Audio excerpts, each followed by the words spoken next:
15 qui n'aura donc pas lieu au Maroc. On l'a appris aujourd'hui, une information qui a été largement relayée sur les réseaux Et oui, sociaux. plus que en fait, l'annulation, c'est surtout la disqualification du Maroc qui a beaucoup été critiquée, notamment sur Twitter. On va voir quelques tweets. La CAF, vous brisez le rêve des Marocains. Voilà pour ce tweet. Un autre tweet de Molek, c'est un scandale de disqualifier le Maroc. La CAN ne devrait pas se jouer du tout. Il y a d'autres réactions, certains Marocains qui se disent satisfaits de cette décision. En raison de l'épidémie d'Ebola, respect pour le Maroc, vaut mieux protéger une population contre une maladie que de tout sacrifier pour du foot. Ou encore cet autre tweet, fier du royaume qui pense d'abord à la santé de son peuple. Un tweet cette fois du directeur de l'Iris, Pascal Boniface, qui est un fan de football. Et pour lui, le refus du Maroc d'organiser la CAN aura de lourdes conséquences dans les relations entre Rabat et les pays d'Afrique subsaharienne.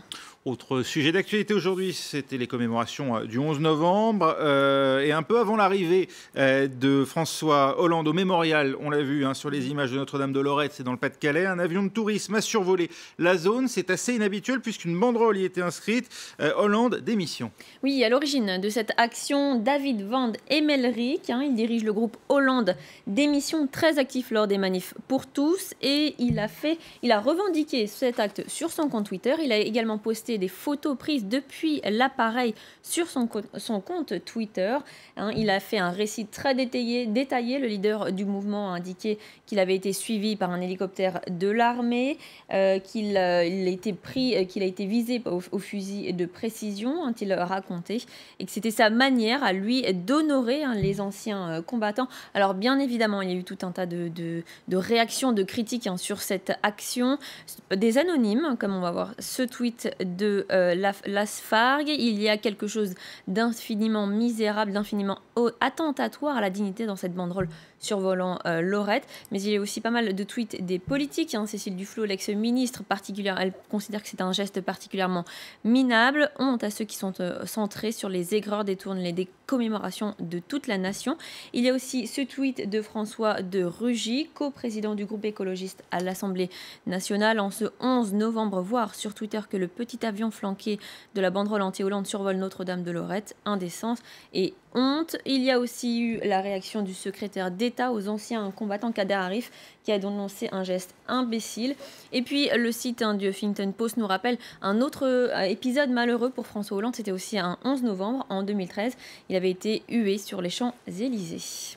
Autre sujet à présent, c'est l'histoire d'un geste qui peut paraître anodin. Il a été censuré pourtant en Chine. C'est Vladimir Poutine qui dépose un châle sur les épaules de la première dame chinoise. Et oui, exactement. Les faits se sont déroulés lors d'une soirée de l'APEC lundi soir. Vladimir Poutine est assis à côté de la première dame chinoise. Son mari Xi Jinping est assis à côté de Barack Obama.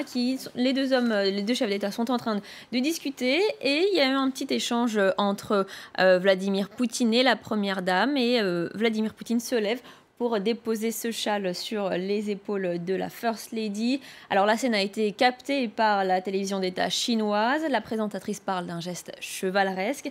Une vidéo qui a été publiée aussi sur les réseaux sociaux. Mais là, la censure est entrée en jeu tout d'un coup, quelques heures après. Les sites d'information, la vidéo a été retirée des sites d'information et des réseaux sociaux. C'est ce que nous apprend d'ailleurs le Nouvel Obs. Un geste galant, interprété peut-être comme une tentative de drague de la part de Vladimir Poutine, fraîchement divorcé. C'est ce qui est, en tout cas, ce qui est sûr, c'est que c'est la censure qui a un peu amplifié ce geste du président qui aurait pu passer inaperçu. Mais le site de la BBC n'a pas échappé, en fait ça n'a pas échappé au site de la BBC. Vladimir Poutine est un récidiviste. Il avait déjà déposé un châle. Cette fois, c'était lors du G20 sur les épaules d'Angela Merkel. Quel gentleman. Merci Mounia. Et puis la première dame en Chine qui est une personnalité connue, chanteuse notamment de variété dans le pays. Donc c'est effectivement doublement un événement là-bas.